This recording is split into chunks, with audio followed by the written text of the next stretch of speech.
So I'm a huge fan of cold water plunging, but probably not for the reasons why you think.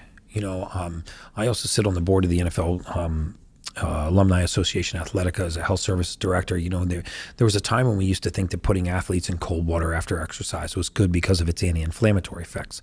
We know now that that's only about 15% of the benefit. The majority of the benefit comes from something called a cold shock protein. If you really want to be fascinated, Google cold shock proteins. These are reserve proteins that are in your liver. They're dumped into the bloodstream in an effort to save your life when you put yourself in cold water. They scour the body of free radical oxidation. They increase the rate of protein synthesis, muscle repair. They are free. You get them when you put yourself in cold water. I don't know what the Celsius conversion is, but I use 50 degrees for 3 minutes. Minimum, 6 minutes maximum. Cold. Yes. It's actually not that cold. I mean, I see people getting in 37, 38 degree water. There's no evidence that I've read that shows that colder is better. You get a peripheral vasoconstriction, so it forces all the oxygen into the core and up to the brain.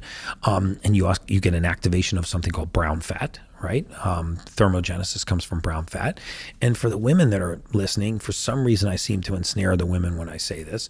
Remember that the definition of a calorie is a measure of heat, right? I mean, the definition of a calorie is the amount of energy it takes to raise 1 cubic centimeter of water, 1 degree centigrade. So if a calorie is a measure of heat, then this means that when heat's leaving your body, calories are leaving your body. So if there is nothing, no amount of exercise hits cardio, no type of cardiovascular or weight training that comes anywhere close to immersing yourself in cold water in terms of what will strip fat off your body fast. If you want to strip fat off your body, get in cold water 3 to 6 minutes a day.